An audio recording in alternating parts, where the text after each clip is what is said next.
Good morning, Happy New Year. Welcome back to my channel MJ Diary.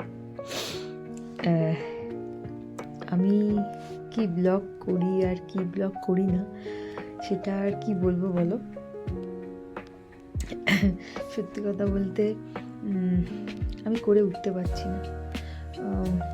আমার যে আগের চ্যানেলটা ছিল ওই চ্যানেলটাতে আমি বেশ কিছুটা এগিয়ে গেছিলাম। আমি অনেকটা খাটতাম না, বাট তবুও হ্যাঁ যেটুকু খেটেছি তাতে আমি অনেকটা এগিয়ে গেছিলাম। সেটা আমি আগেও বলেছি, ওই চ্যানেলটা আমার হারিয়ে গেছে। তো নতুন চ্যানেলটা খুলেছি, কিন্তু সব কিছুই না 2023 থেকে একটা থেমে গেছে আমার জীবনে, আর অনেক কিছু ভুলভাল হয়ে যাচ্ছে। যেমন আমি কিছুটা শেয়ার করছি, বেশি বড় করব না। এক তো মনিটারি বিশালভাবে আমরা একটা বিধ্বস্ত হয়েছিলাম করোনার পর থেকে, বাট 2023-এ অনেকটাই সামলে উঠেছিলাম। ব্যাপারটা হচ্ছে আমার মা চলে যায় 2023-এ অক্টোবরে। ওই জায়গাটা থেকে আমি যে কতটা ধাক্কা খেয়েছি, কতটা ক্ষতিগ্রস্ত হয়েছে আমার মেয়েকে নিয়েও আমি বুঝি খানিকটা। তো ওটা একটা ভীষণভাবেই আমার কাছে এখনো অবধি চলছে। মানে 2023-এ শুধু আমি আমার মাকে হারিয়েছি না, তার আগে আমার মেজো জেঠিমা গেছে।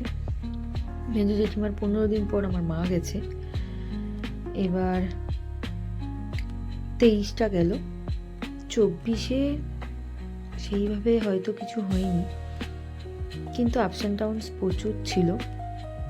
তো 2025 যেই এলো, 2025-এ ফার্স্টে আমার পিস্তুত দাদা, যে দাদা মানে আমার মামার মতন ছিল, ওই মেজো পিসিমা, ওই দাদা আমার সত্যি খুব ক্লোজ ছিল, আমাদেরকে ভীষণ ভালোবাসতেন। হঠাৎই মানে বোঝার বাইরে কি হলো, দাদা চলে গেল, হসপিটালাইজ ছিল, তারপরে চলে গেল। দাদার কষ্টটা কাটিয়ে উঠবো 2025-এর একদম শেষে একটা গুড নিউজ এলো, একটা ব্যাড নিউজ এলো। গুড নিউজটা হলো আমার নিজের বোন শেলি, ওর একটা ছেলে ছিল, তারপরে একটা মেয়ে হয়েছে। সেটা যতটা গুড নিউজ, ওর যেদিন ছুটি হবে ঠিক তার আগের দিনকে আমার জেঠু চলে গেল। মানে আমার বাবারা 5 ভাই, তার মধ্যে সেজো জেঠু ছিল আমার বাবার গার্জেন এবং আমারও গার্জেন বলতে পারো। মানে এতটাই সে আমাদের সঙ্গে ছিল অ্যাটাচ। এবং হয় না, আমার প্রত্যেকটা জেঠুই ছিল তাদের মতন করে, কিন্তু এই জেঠু পড়াশোনা, কোথায় যাব, কি করব, এইগুলো ভীষণভাবে গাইড করতো। মানে পড়াশোনার ব্যাপারটা ম্যাক্সিমাম জেঠু আমাকে গাইড করতো, এমনকি ফর্ম ফিল আপ করবো সব কিছুতে। মানে আমি বই খাতা নিয়ে দৌড়ে যেতাম জেঠুর কাছে। নানান কারণে আমি জেঠুর সাথে মানে সেজো জেঠুর সাথে আমি একটু বেশি অ্যাটাচ ছিলাম, কারণ আমি তো নাচের প্রোগ্রামে খুব বাইরে ঘুরতে যেতাম, বাইরেই প্রোগ্রাম করতাম খুব বেশি। তো প্রোগ্রাম ঢুকলো, ট্রেনের নামটা জানতে পারলাম, আমি আমার বাপকে বলতাম, বলার পরই চলে যেতাম জেঠুর কাছে ম্যাপ বুঝতে, ওখানে কি আছে, এতদিন থাকবো, এতদিন মানে একদিন প্রোগ্রাম করতাম, একদিন হয়তো থাকতাম, এরকম হতো। তো জেঠু হচ্ছে ভীষণ ঘুরো মানুষ, মানে প্রচণ্ড ঘুরতে ভালোবাসতো। মানে কেউ যাবে না যাবে জেঠুর কোনো যায় আসে না, জেঠু ঘুরতে যাবে। মানে জেঠু বাড়িতে থাকতো কম, বাইরে থাকতো বেশি। মানে এটা মানে বয়স হতে তার মনটা তখনও ঘুরছে বাইরে, কিন্তু শারীরিকভাবে পারতো না হয়তো, কিন্তু তবুও ইচ্ছা থাকতো সবসময়। বলতো জেঠিমা হয়তো পেরে উঠতো না কোনো সময়, শরীরটা ভালো লাগছে না, যেতে পারবো না বলে দিত। তো জেঠুর অদম্য ইচ্ছা ছিল। তো সেই জেঠু হঠাৎ করেই, মানে শরীর অসুস্থ ছিল ঠিক কথাই, কিন্তু ট্রিটমেন্ট হতে অনেকটাই বেটার হয়ে গেছিলো। বেটার বলবো না, মানে খারাপের মধ্যে দিয়েও ছিল, সারভাইভ করছিল। সেই মানুষটা কদিন আগে ভাইফোঁটায় এলো বাড়িতে, দিদির কাছে ছিল, বাড়িতে এলো আমাদের বাড়ি, আমাদের বাপের বাড়িতে ভাইফোঁটার সময় বেশ কিছুদিন ছিল, তারপর আবার চলে যায়, আবার আসে। এই কিছুদিন আগে আর কি জেঠু বাড়িতে থেকে, তো এবার জেঠু বলে গেল, দূর আমি আর ওখানে থাকবো না, আমি ডাক্তার দেখিয়ে চলে আসবো, বাড়িতেই থাকবো। সেই যে টুহাট করে চলে গেল। মানে কি বলবো, মানে 2025টা যে কীভাবে গেল আমাদের ওপর দিয়ে, কি গেল আর কিভাবে গেল। তো এই ছোটোখাটো ভালো খারাপ সব কিছু মিলিয়েই 2025টা গেছে, এক কথায় আপদ গেছে। ওই বছরটা সত্যি একটা আপদের মতন। 2025টা 2023টা আমাদের জীবনের অনেক মানুষকে হারিয়ে ফেলেছি আমরা। যাই হোক, সেলিব্রিটিরা গেছে, তাদের তো অনেকটাই ব্যাপার আছে, তারা তো গেছে, তাদের সত্যি আমরাও হারিয়েছি তাদেরকে। কিন্তু এই মানুষগুলো তো আমার একান্ত আপন না। খুব কষ্ট লাগে জানো তো, মানে তোমাদের বলে বোঝাতে পারবো না। আমি যখনই ব্লগ করার কথা ভাবি,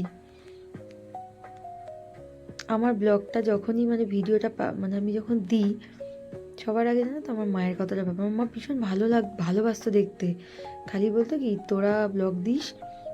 আমার কাছে তখন ফোন ছিল না, কিন্তু এখন ফোন হয়ে গেছে, আমি কিন্তু দেখবো, আমাকে সবটা শিখিয়ে দে। ওই শেখানোটাতেই শেখাতে যাব, শেখাবো।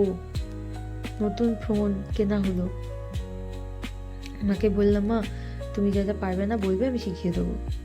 সেই জায়গাটা না তো কোথাও কখনো কখনো ভীষণ মনে পড়ে যে আজকে আমি ভিডিও দিচ্ছি, সবচেয়ে বেশি মানে আনন্দ বোধ করতো মা। মানে কি বলবো, আমি তো বিশাল দূরে থাকি না, আমার বাপের বাড়ির থেকে 1 কিলোমিটারের রাস্তা আমার, কিন্তু হয়তো যাওয়া হয়ে উঠতো না। কিন্তু ভিডিওগুলো দেখতো, মানে আমার বোনকে বলতো দেখা, সেগুলো একবার না, আমার মা ভিডিও ছবি দেখতে না খুব ভালোবাসতো, তো বারবার করে দেখতো। আমার হয়তো খুব কম যাওয়া হতো, আমার বর যেত, কারণ ওখানে তখন আমার গাড়িটা ওখানে রাখা থাকতো, তো ন্যাচারালি ওখানে আমার বরকে রেগুলার বেশি যেতে হতো। তো এই জায়গাগুলো না কিছু কিছু ক্ষেত্রে মানে ভীষণ, মানে আমি বলবো কি আমি ভিডিও করতে যাই, মানে ভিডিওটা হয়তো করে নিই, কিন্তু এই যে এডিটিং করার ইচ্ছা বা ভয়েস ওভার দেওয়ার ইচ্ছা কোথায় জানো তো, মানে আমার আর ইচ্ছা করে না। ভিডিও কত পড়ে আছে, কত ভিডিও এডিট করিনি পড়ে আছে, আবার কখনো ইচ্ছা হয় দিই। অ্যাকচুয়ালি দেখো, ইউটিউব থেকে অনেকে ইনকাম করছে, ম্যাক্সিমাম ইনকাম করছে, অনেকে বলবো না, ম্যাক্সিমাম লোক ইনকাম করছে। আর আমি না ভিডিওটা দিতাম আমার কিছু মুহূর্তগুলোকে, আমি এটা আগেও বলেছি, কিছু মুহূর্ত আমার যেগুলো ভালো লাগতো বা আমার মনে হলো আজকে ভিডিওটা করি, তো আমার খুব ভালো লাগে। এখনও জানো তো পুরোনো ভিডিওগুলো দেখি, কিন্তু মায়ের কত ভিডিও ছিল আমার এই পুরোনো এটাতে, এখন কিন্তু সেটা নেই। যেহেতু থাকলে কত ভালো হতো বলো তো, কত ভিডিওগুলো আমি পেয়ে যেতাম, অনেক ভিডিও ছিল, অনেক মুহূর্ত ছিল, মাকে মানে লাইভ দেখতে পারতাম আর কি, তো সেটা নেই। খুব কষ্ট লাগে আর কি ওই যে জায়গাগুলো। তো এখন আর কি বলো তো, মানে তোমরা হয়তো ভাবে এই একটা ভিডিও দিল, আবার কবে দেবে, কিন্তু ভেতরের মানে কষ্টগুলো হচ্ছে এটাই। তারপরে বাড়িতে নানান ব্যাপার আছে, করে উঠতে পারি না, আমার সময় হয়ে ওঠে না। আমার মেয়ে ভীষণ দুষ্টু, সত্যি কথা বলতে ভীষণ দুষ্টু, তো ওকে নিয়ে ভীষণভাবে পাজেল থাকি, সেই কারণে না হয়ে উঠছে না বলবো না, করে উঠতে পারছি না আমি।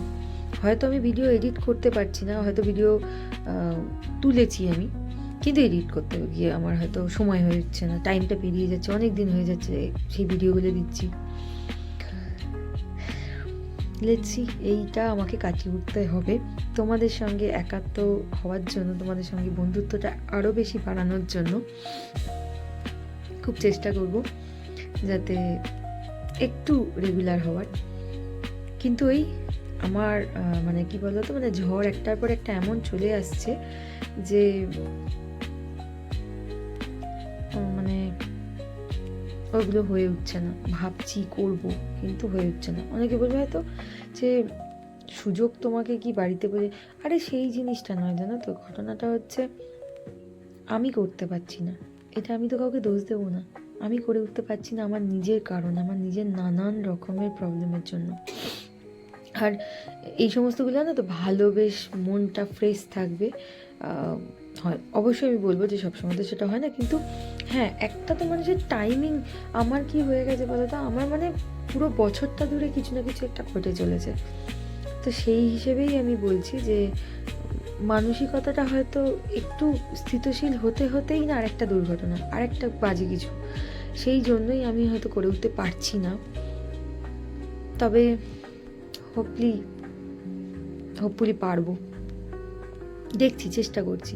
আমারও ভালো লাগে তো ভিডিওগুলো সংগ্রহ করে রাখতে, কারণ এই তো একটা একটা করে মানুষকে আমরা হারিয়ে ফেলছি, তো তাদেরকে যদি লাইভলি কিছু দিনের জন্য রাখি, সবারই হয়তো সেটা ভালো লাগবে, পরে পরে হয়তো সবাই দেখতেও পারবে, আমার বাড়ির লোকেরাও হয়তো দেখতে পারবে যে মলি করে রেখেছিল বলে হয়তো আজকে মানে তাকে দেখতে পাচ্ছি।